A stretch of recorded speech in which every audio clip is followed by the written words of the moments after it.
Shabbat Shalom, we'd like to begin.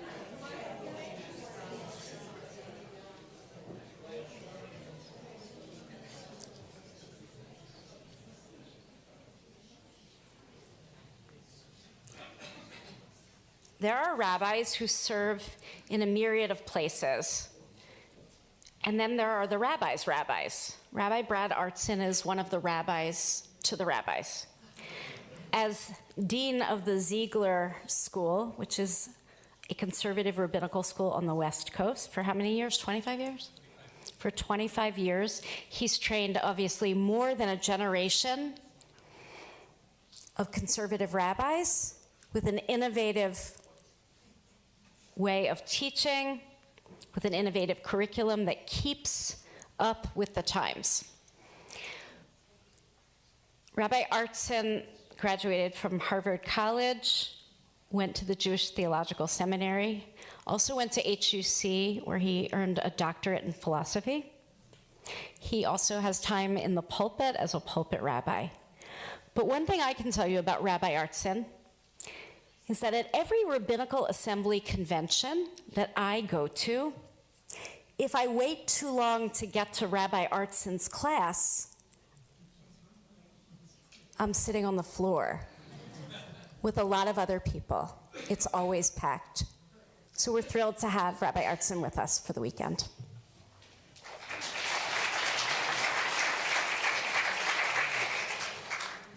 So, can you hear me? Yes. Okay, great.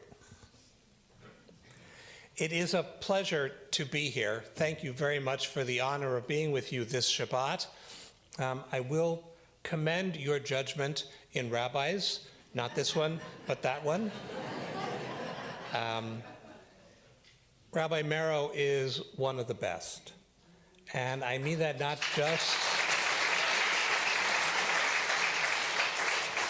just because of her learning and her wisdom, which she has abundantly, but her kindness and her steady sense of righteousness. It sustains me as a friend. It has sustained many of my colleagues. We're all better because of who she is and what she does in the world, and you should just know that you are the beneficiaries of the real thing. So, it's always a little weird to come into a new place and tell people that you're going to teach theology. I think if you had to choose between a root canal or a strange rabbi talking theology, there would be a fair number of votes for the root canal. So I want to start in a way that theologians and philosophers seldom do, which is in the personal. Because behind all the highfalutin words and concepts, theology is intensely personal. It's an expression of your temperament and your experiences and trying to figure out a way to connect the dots. The world is, you know those connect the dot books? Imagine if someone gave you one in which there were billions of dots and none of them were numbered. That's more or less the world we're born into. And every child is a natural philosopher, scientist, theologian, trying to figure out, how does this all connect? How do I find meaning in it? How do I find significance in it? I had the benefit of growing up as an atheist. I was a child and teenager in San Francisco, which is an excellent place to be an atheist. And then I found religion at Harvard. I know it's trite, and the book's already been written, but I was one of them. And went to the rabbinical school at the Jewish Theological Seminary, and then took a pulpit in Southern California. And I was, for 10 years, a congregational rabbi, the period that my mother still refers to as when I was a rabbi.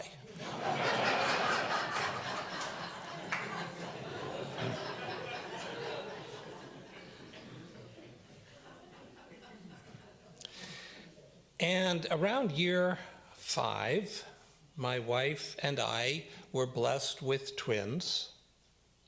And that's really when my story got interesting, because kids are born into the world with their own paths. And we get to try to steer them and avoid catastrophes. But if we're honest, that's about all we can do. They come with their own journeys. And it became apparent fairly soon that my son Jacob had some neurological difference from his sister and the other kids. By the time he was 2.5, people were making comments about it, and it was hard not to notice, but we were parents, so we probably noticed last. And by 3, we had taken him for a diagnosis, and my son Jacob was diagnosed as being autistic and pretty nonverbal. And I want to say, because at this point, people misunderstand what I'm saying, so I want to be very explicit. My son is among the greatest blessings of my life, as he is. And you can't love Jacob if you don't love his autism. So that's not the tragedy. The tragedy is that the world is a brutally cruel place for people with autism. It's gotten marginally better, but the hurdles we put in the way of people who are different, by our definition of different, is monstrous. And knowing that Jacob was going to have a life filled with those kinds of severe challenges and heartbreak practically broke me. And one of the things it did is I had gone to rabbinical school the way many people do, with what I think of as a soft Orthodox vision of God. That is, I mostly believe in the same God as Chabad. Mine is just not so consistent or strict. But that was shattered with Jacob's autism. Here I spend all day helping people, doing good, teaching Torah, and then my son has this incredible struggle that he's now going to have to live with for the rest of his life. Where is God in all of that? And so I decided to stop talking to God. I spent 2 years not talking to or about God. I had the perfect job for that. I was a congregational rabbi. So I talked holidays, and I talked Jewish values, and I talked Israel. And in 2 years, no one ever said, "Hey, Rabbi, it's been a long time since I've heard you mention the G word at all," because they're Jews. But I knew I had to make sense out of what kind of a world could put that kind of burdens on people. And most people, when they have these kinds of problems, they go see a psychotherapist. But my mother is a psychologist and a psychoanalyst, and so that road, for a whole lot of Freudian reasons, is closed to me.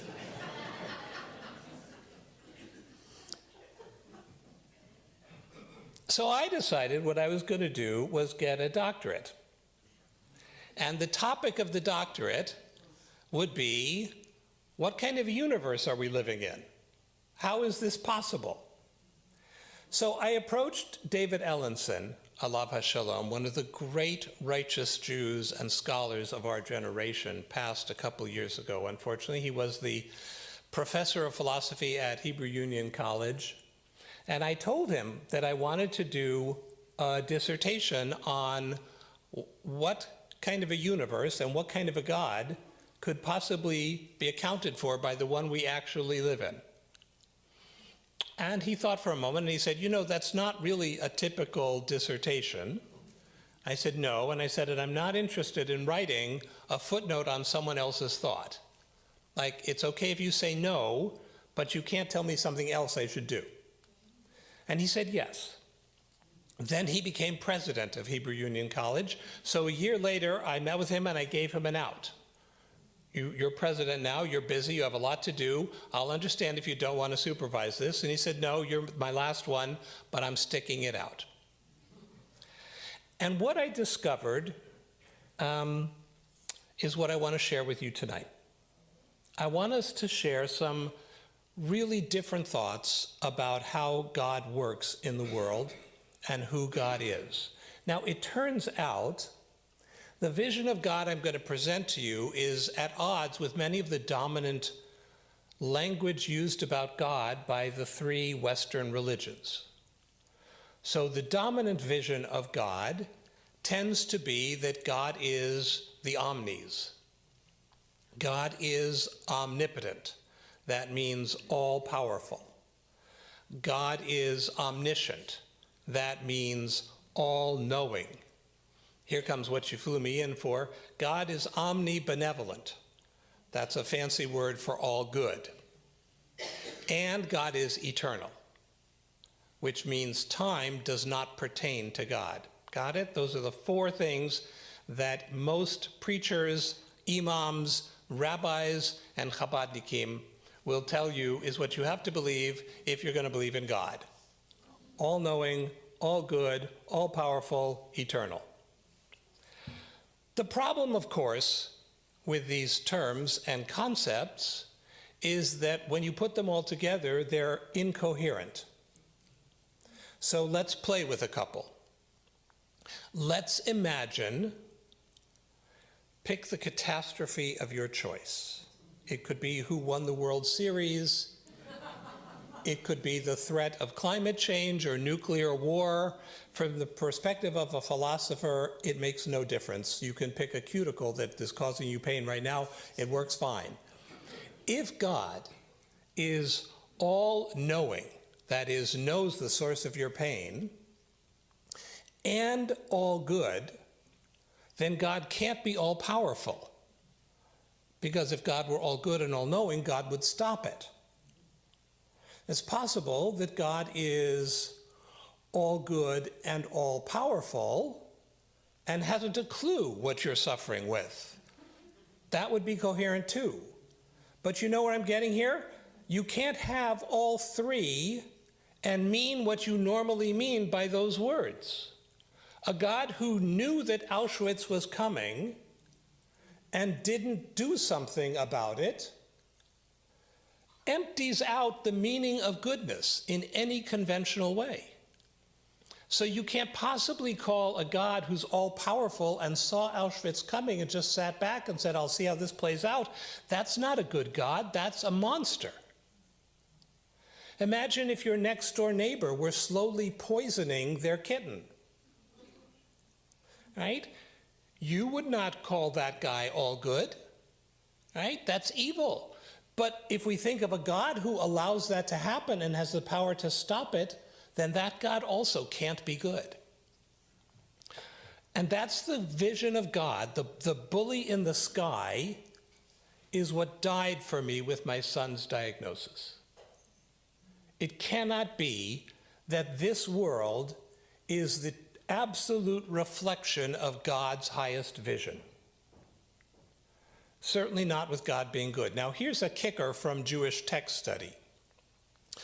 The Hebrew word in the Bible for all-powerful doesn't exist. It's not a Jewish concept. In the Torah, God is very powerful, more powerful than you or I. But nowhere in the Torah does it suggest God has all the power. Look, God wants to bring down Pharaoh. God says to Moses, strike the water with your stick. That doesn't sound all-powerful to me. That sounds like a God in need of partnership. And we see that throughout, where our teshuvah, our repentance, makes divine action possible. So the God of Torah is very, very powerful, but not all-powerful. Because I want to be clear about this. All-powerful means there is nothing that God cannot achieve. But the Torah is full of all kinds of things that God can't achieve. How about all-knowing?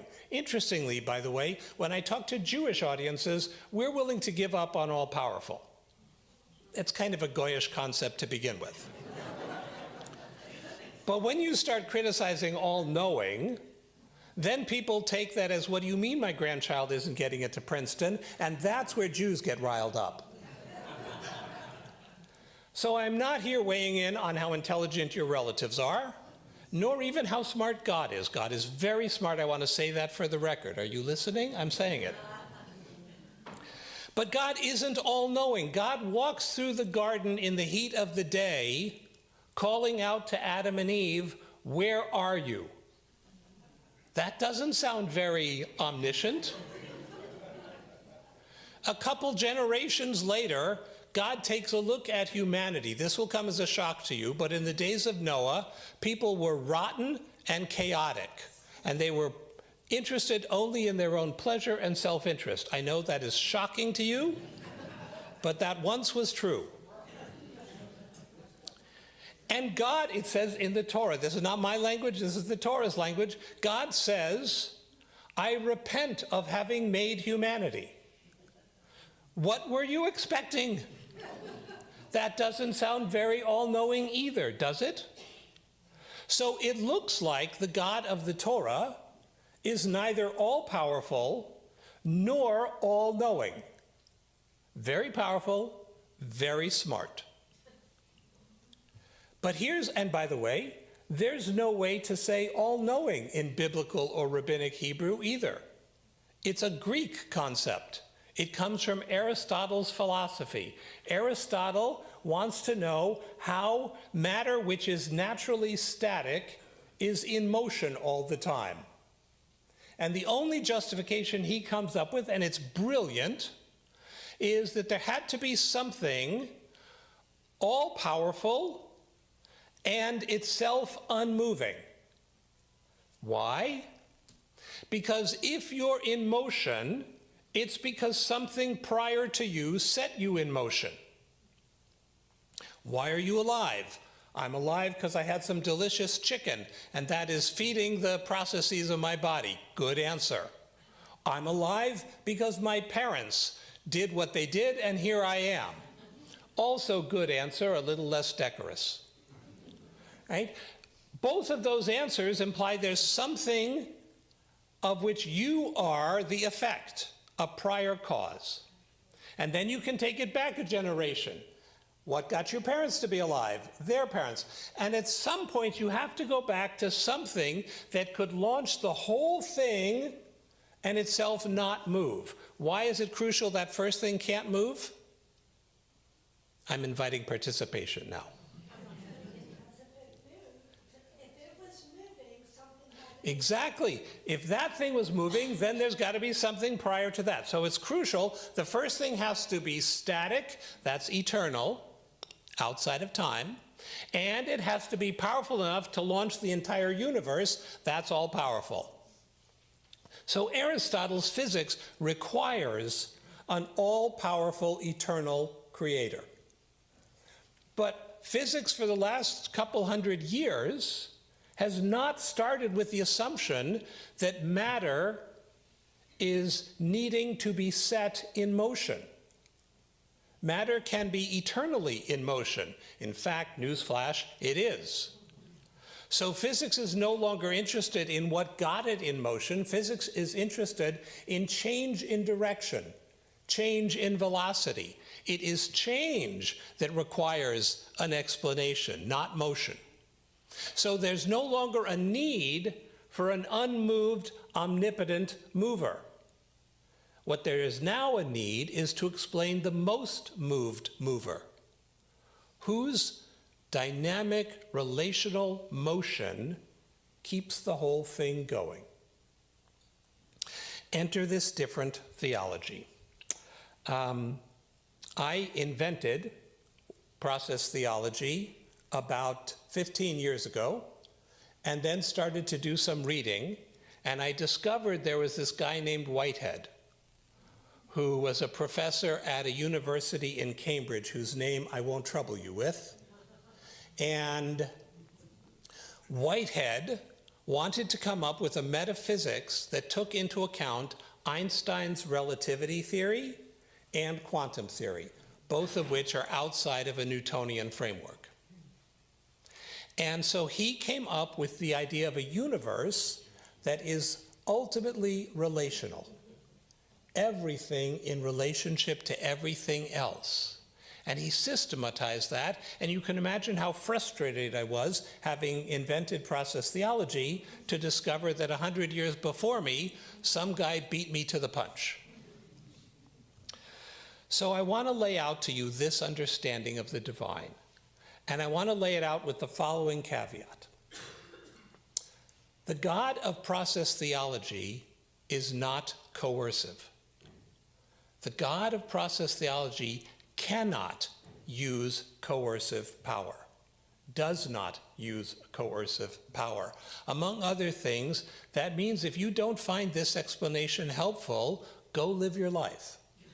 You spent an evening, you heard a rabbi make a pitch, and you decided to ignore it. This won't be your first time doing that, and probably not your last.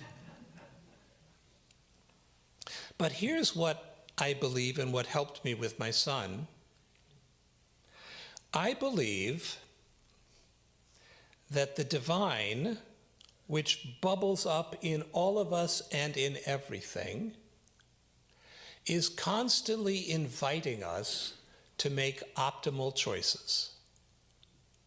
And God does that not just with human beings, not just with primates, not just with mammals, but with all created substances.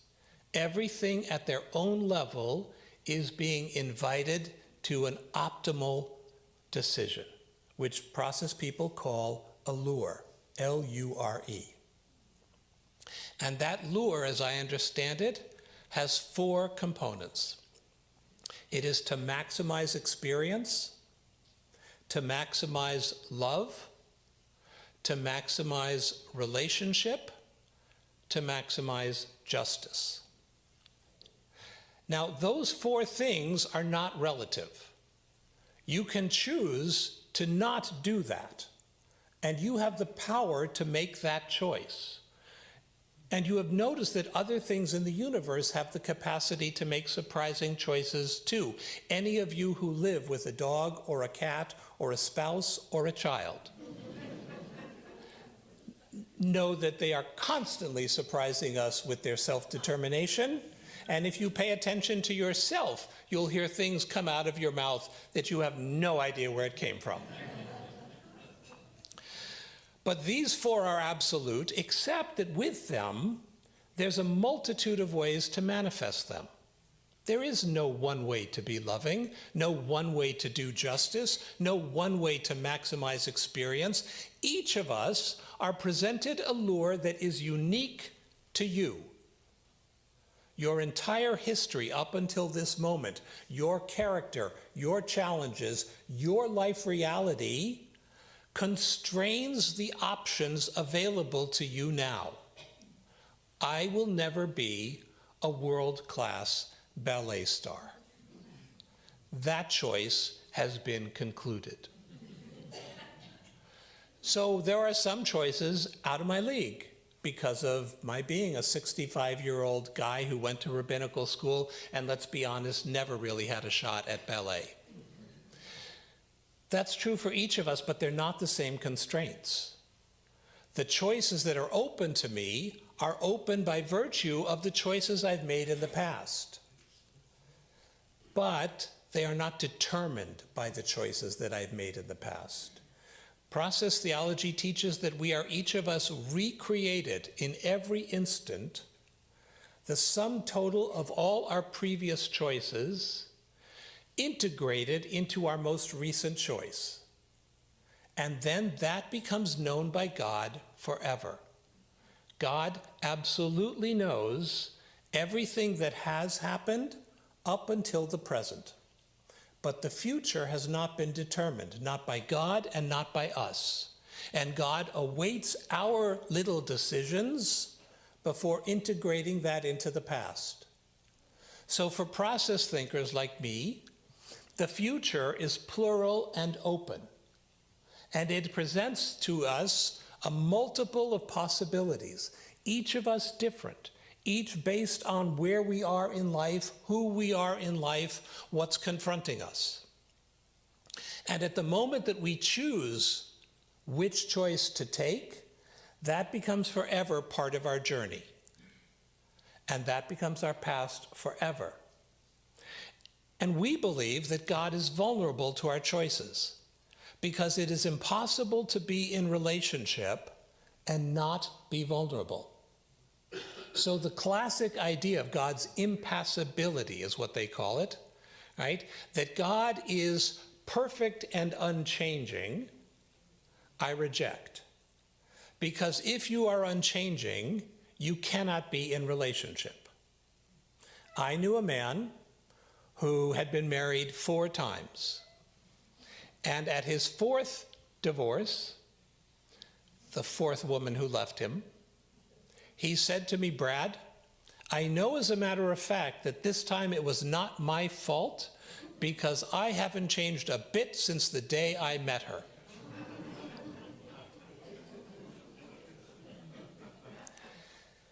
If you won't change, you cannot connect. And the God of Torah, the God of the rabbis, is a God who calls us in covenant, which is another word for a loving relationship. God is in relationship with all of us and therefore vulnerable to our choices. We have the capacity to give God joy. When we reach for the lure, we optimize our choice in terms of justice and experience and connection and love, then that gives God joy eternally. And when we don't, when we choose to be selfish or cruel or short-sighted, which we have the power to do, that causes God pain eternally. That's a Kabbalistic notion too. Jewish mystics teach the same. So let me give you 2 examples of that, one perhaps more gripping than the other. When I was 16, the day I turned 16, I got a driver's license, which my kids never did. Something weird has happened with kids today. They don't seem to be in a rush to drive or leave the house. My luck. Anyway, so once I had the ability to drive, then my mother started doing this very annoying thing. She would come into my room on Friday afternoon when I was planning to go out with my friends, our friends, and my mom would say, "I'd like you to visit your grandmother tonight." And I would start to gear up for a fight. And then my mother said something that in retrospect was pure process. She would say, "I'm not going to tell you what you have to do. I know you will choose the right thing." I hated that. And of course, presented with freedom, I always went to visit my grandmother. And what I will tell you now is I'm so glad I did. That was the right call. That was the lure. But it had to be uncoerced. It had to be unforced, or it wouldn't have happened. It would have locked me into an infantile position, and I would have fought back this external authority, which is what we all do with a bullying God in the sky. We become infantile and we fight back. What if there's no bully? A couple years ago, I got a new car. Cars have changed a lot in the intervening 10 years. Among other things, there is now a woman who lives under my dashboard.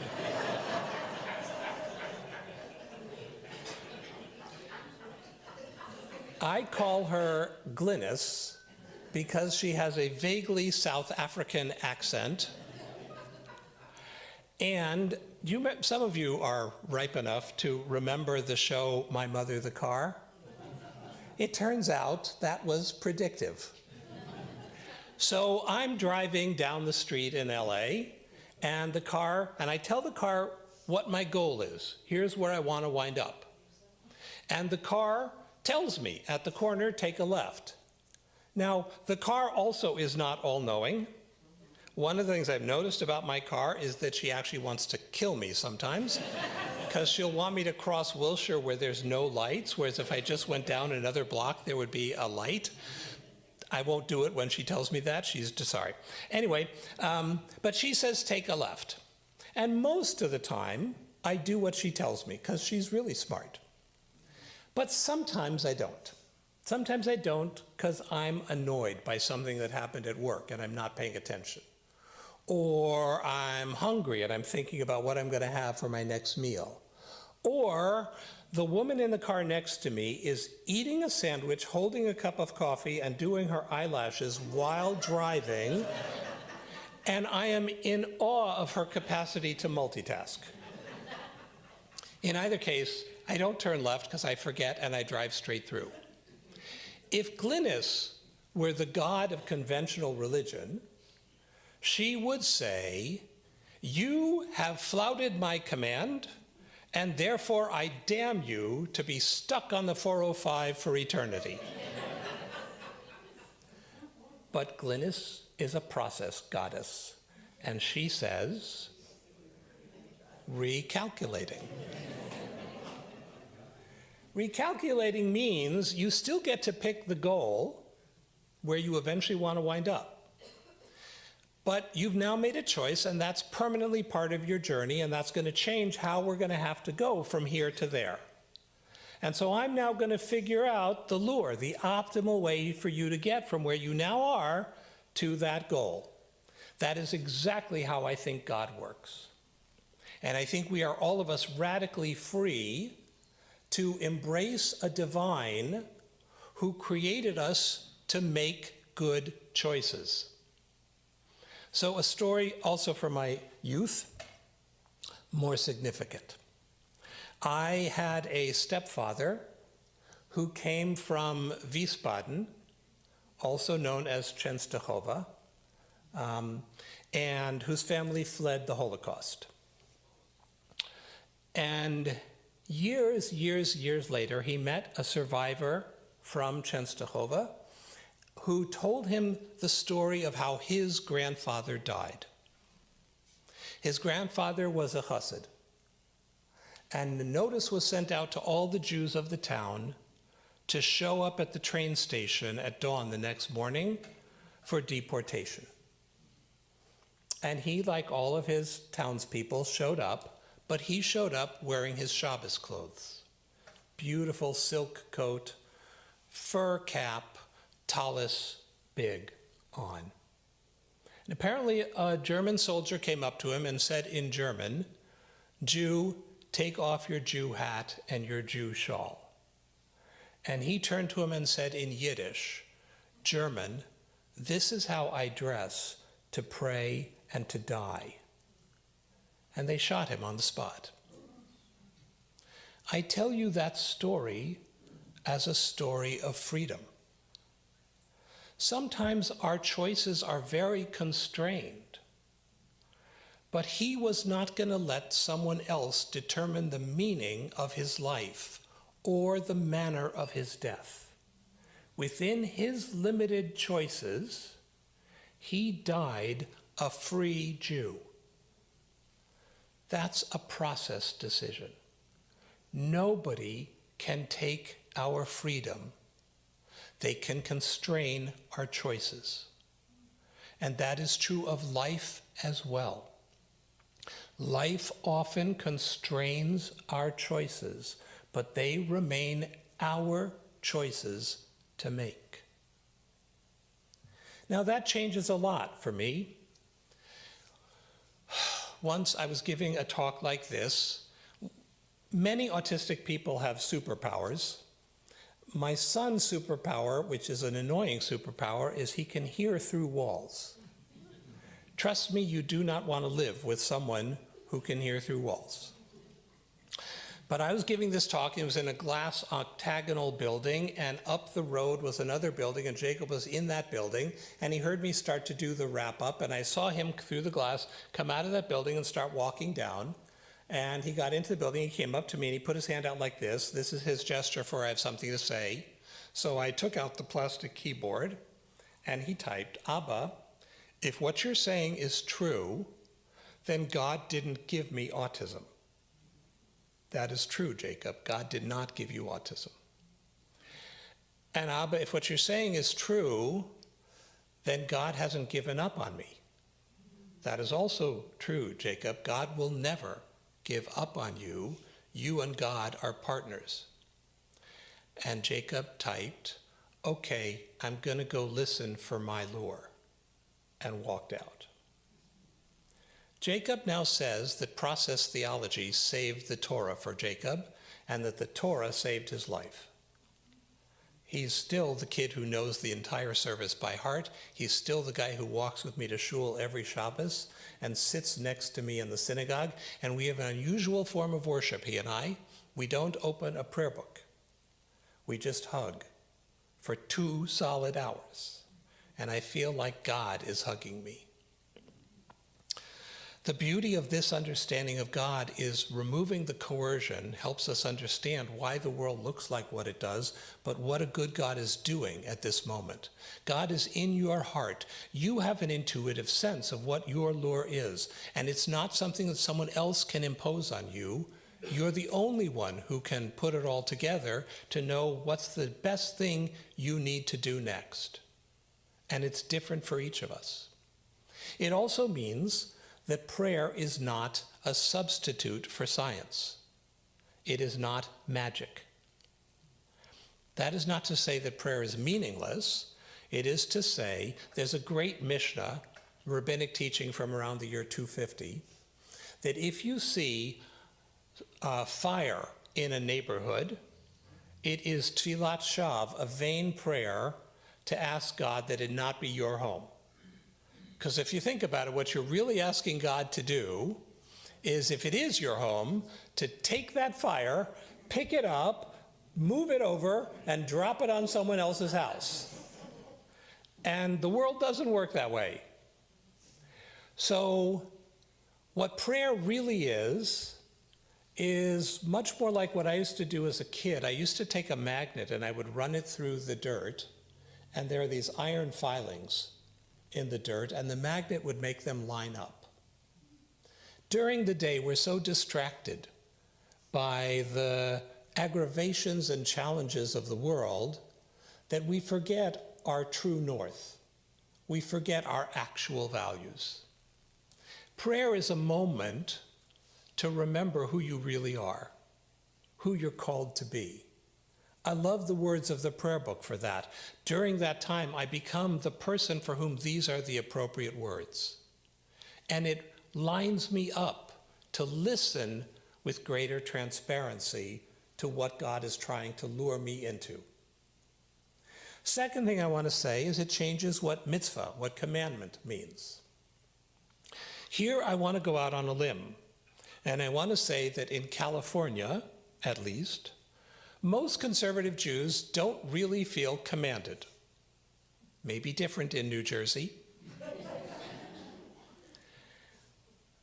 But here's an interesting thing. In Hebrew, the word mitzvah means command. In Aramaic, which is the language of the Talmud, the same root means connect, not command. What you feel is connected. When someone says Shehecheyanu, you feel connected.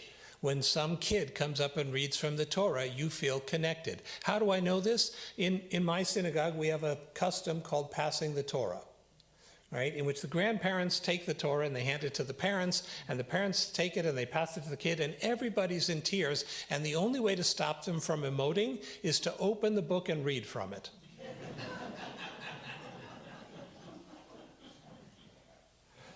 Because what we're feeling is connection, right? When my mother comes to visit, my mother, the Freudian atheist, and we have Jacob do Havdalah, and my mom is sobbing until I start to tell her what the prayers mean, and then she walks out. Right? It's here in the heart. It's a connection. So instead of trying to be what we're not, instead of pretending we actually think there's a bully in the sky who barked these words out and who's going to issue citations if we violate them, what if we admit that the way we perceive the divine is as an embracing love out of which we emerge, to which we will one day return. And that love invites us to have the capacity to be self-determining and to expand the reality of the cosmos by choosing love, by choosing experience, by choosing connection, by choosing justice. And that Creator, like any good parent, wants our free choice, wants us to decide for ourselves, wants us to grow and experience this difficult and marvelous adventure of life. Because in the growing, God grows too. And God is dependent on us for that growth. God needs us to move the universe from chaos to cosmos. And the work is unending. But we are called, as our tradition teaches, to be God's partner in that choosing. And that is a God who I'm willing to bet most of us already love. We just didn't know we were allowed to. Thank you.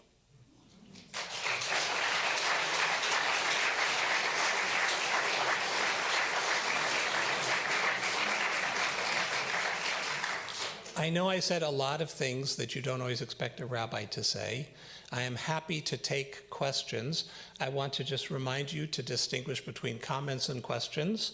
I also want you to know that you're not supposed to talk as long as I just did, and that you have to live with these people afterwards. Yes, sir. So, I love what you have to say. I'm very curious about what you pray for. Are you praying for a lure? Are you praying to move God? What does the prayer do? So for me, when I pray, I'm doing a couple different things. One, I'm asking for God to give me clarity about my lure.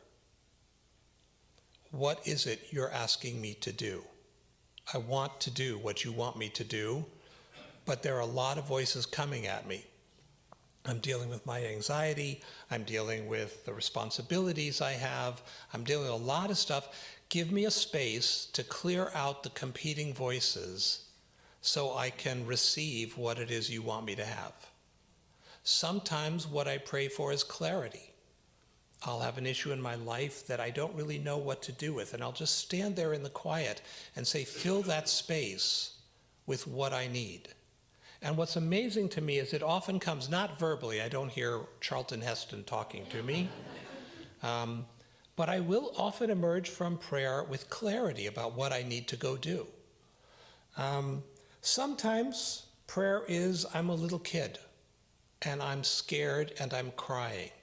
And then I ask for prayer in words I don't actually believe. But I want you to give yourself permission to do that, right? You're allowed to be overwhelmed, and you're allowed to just call out. You know, our Hasidic forebears would call God Tatala, Father. Great prayer of Rabbi Nachman, the Dudala, you, only you. So give yourself permission for your heart sometimes to outpace your mind, and let those prayers come out. But know that when you think about them, what you do with them is something that may be slightly different than in the moment. And the last thing for me, I just want to remind you, prayer is poetry, which is why it's laid out in your Siddur in poetry. I try to read only from a Hebrew Siddur, not because I want you all to realize how very smart I am, but because it's easier for me to remember that it's poetry when it's in Hebrew. English tends to calcify into prose. So to remember that what you're doing is you're theopoeting, you're poetrying God, and these aren't literal, these are meant to be metaphors. That's what I'm doing when I pray. Others? I'm sorry, could you please repeat the question after they asked for the people on the live stream? Yes. Thank you. Rabbi, could you please repeat the question that people asked for the live stream? How'd I do? Good. Yes. I'm going to ask you this question because you mentioned that you were atheist and your mom is an atheist. I'm trying to understand why is there a need for God in your explanation? Okay. Where are your values? Why can't we just have humanity as our God? Great. All the Lord that you're describing beautifully could come from humanity. Awesome. So the question is, given that I grew up as an atheist and that I still have good, wholesome atheists in my family, why do you have to have God in what was otherwise a beautiful humanistic system? Right? Okay. So I have to reframe the question to be able to give you my answer. You don't have to have God. If God is toxic for you or broken for you, don't. Neither I nor God need you to believe in God. Here's what I gain from it. And for some people, by the way, we fudge it. So you can talk about the Holy One, or you can talk about the sacred.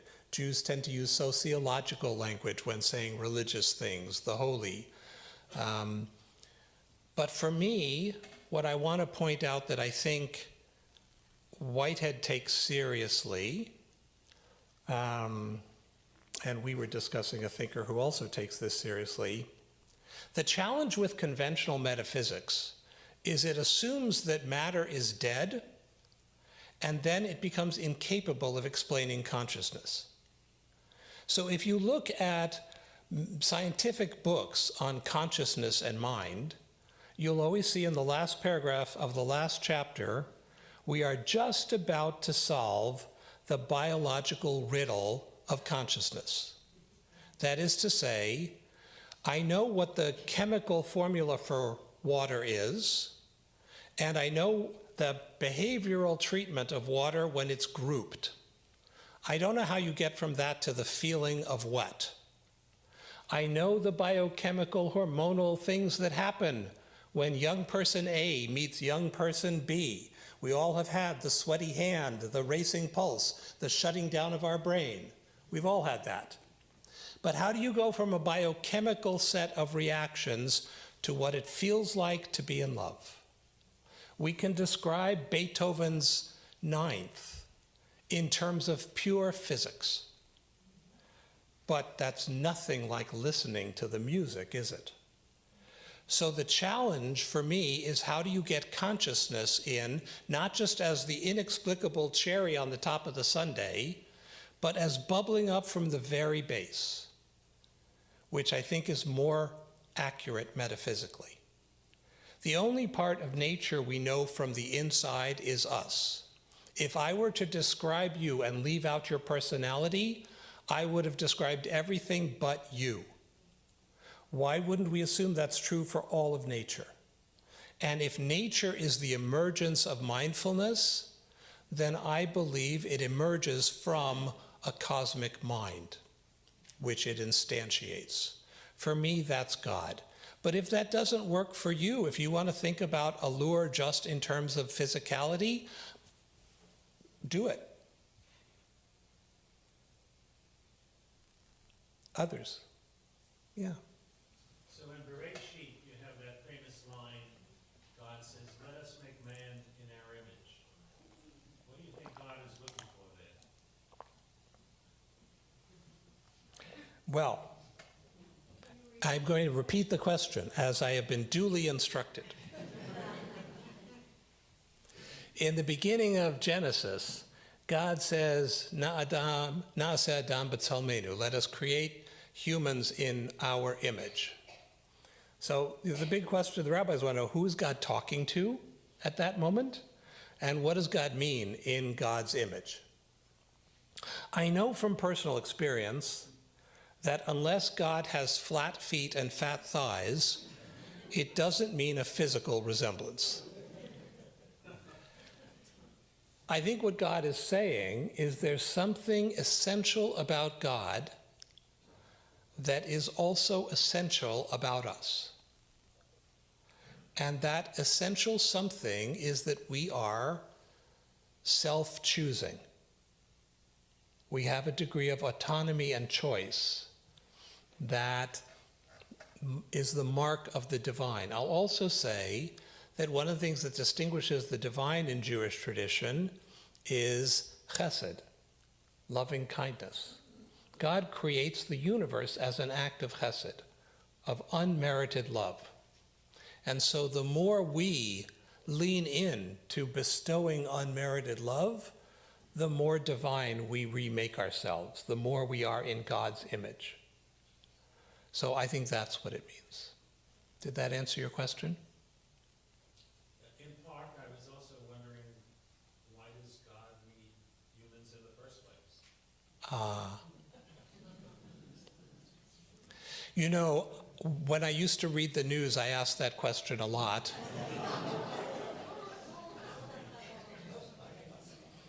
I have a new puppy, Suki, who has won my heart, and I tell her, we are not what you think we are.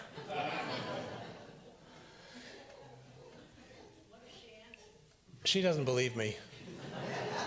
I'm a rabbi and I give sermons. I'm used to people ignoring what I say. The only thing God needs people for is, as it says in the good book, one is the loneliest number. If God wants to be in relationship, then God has to be in relationship with someone or something. So God needs us the way you need your kids. You did it not because your life was empty without them, I hope. It's that you had an expansive love that needed to be inflicted on someone. And who better than your own children, right? But we're built that way. That's what being in the divine image means. It means you have more love to give than you can possibly give.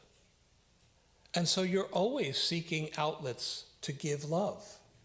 It turns out that's not a sickness, that's our glory. And we got that from Avinu Shebashamayim, right? It turns out God also is eager to bestow love. And to do that has to create a universe that both receives the love and then reciprocates the love. That's what a covenant is. Covenant is a relationship between two unequal parties in which each have responsibilities to the other.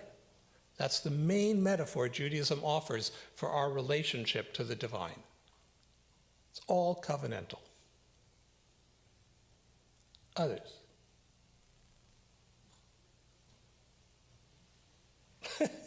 Yes. It's a very beautiful description that you make the relationship that you put into it and the beautiful reassurance that it involves. So I have an intellectual question. The image that you create of God is very anthropomorphic. How do you handle that? I'm okay with that. The question is, the image of God that I make is very anthropomorphic. How do I handle that? So let me tell you a story of 15-year-old Brad. When I was 15, I wanted to be a scientist who studied animal behavior.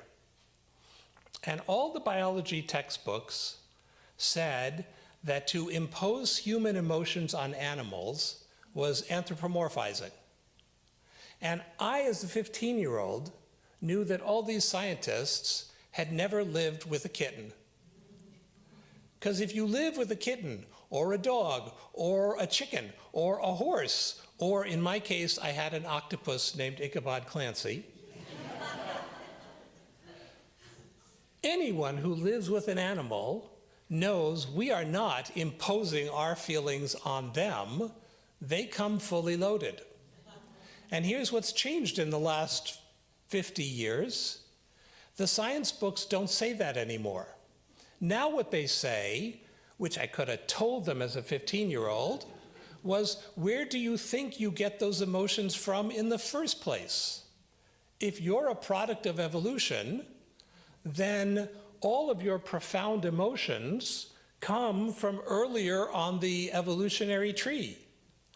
By the way, that's not just modern science discovering this thing. Maimonides said that in terms of emotion, a human parent and a cow feel exactly the same towards their child. They think about it differently, but the cow's emotions to its calf are no different than our emotions to our own, because that's where it comes from. So there are two things hidden in the charge of anthropomorphic that I think I want to reject. The first is the assumption that people are in some way outside of nature. This is a human distortion. Now that can be very disturbing, right? If I showed you a beaver building a dam, would you say the dam is unnatural? No, because it's a beaver who built it. Now, if I show you a shopping mall being put on what used to be a mountain in the Sierras, would you say that's unnatural? Yes, because somehow you think that this hairless primate is outside of nature. But that's ridiculous. Everything is inside nature. Nature is all of it. So anthropomorphic is just saying, are there things that are unique to the human species? And in what I think is good news, the more we learn about the rest of the biosphere, there's less and less that is distinctive to human beings, except perhaps in degree.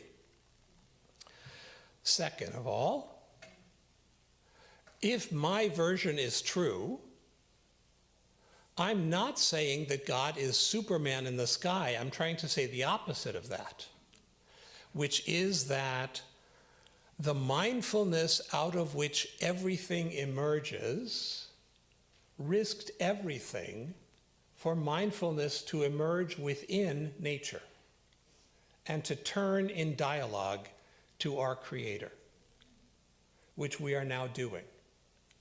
So the only reason you think of it as anthropomorphic is we have forgotten from whom those gifts come and whose image were made. Others? Oh, they're pointing. Yeah, there we go. How have you and God helped your son grow up into a young man, a young person that he is now? Okay, well, tomorrow my Dvar Torah will be about Jacob and about special needs. So I'll talk more about that, but let me tell you one more Jacob story. All of his experts, all of the doctors told us that there were many things Jacob could never do. My wife is Israeli and a federal prosecutor. Among other things, that means in my entire married life, I have never once won an argument.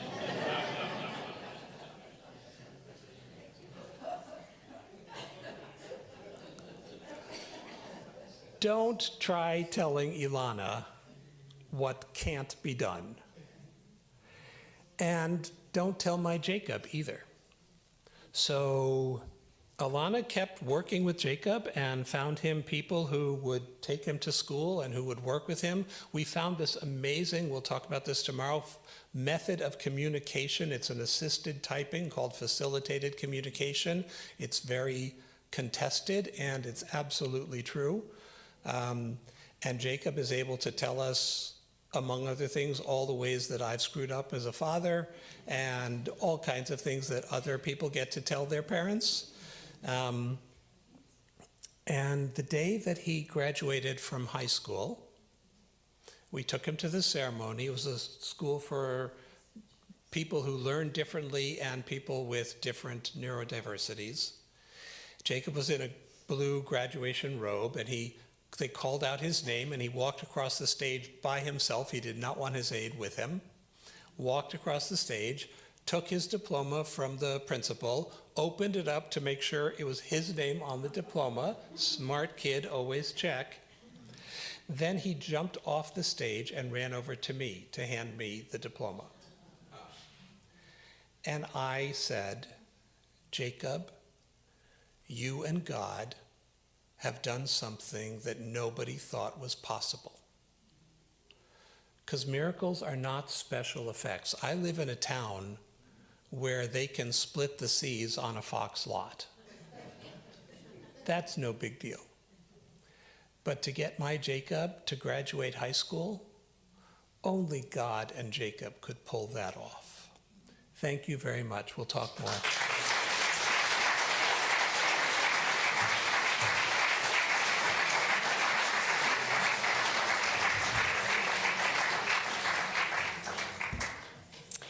Thank you. Thank you, Rabbi Artson.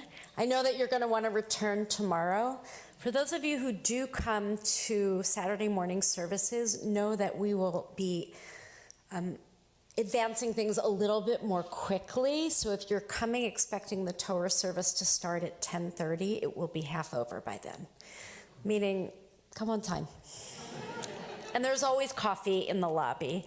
Rabbi Artson will be giving a sermon tomorrow and about inclusion. And then at lunch, we'll have a lunch and learn about the future of the Jewish people. And then on Sunday, we invite you back for brunch. Thank you so much for being here, and thank you to our sponsors who are here tonight.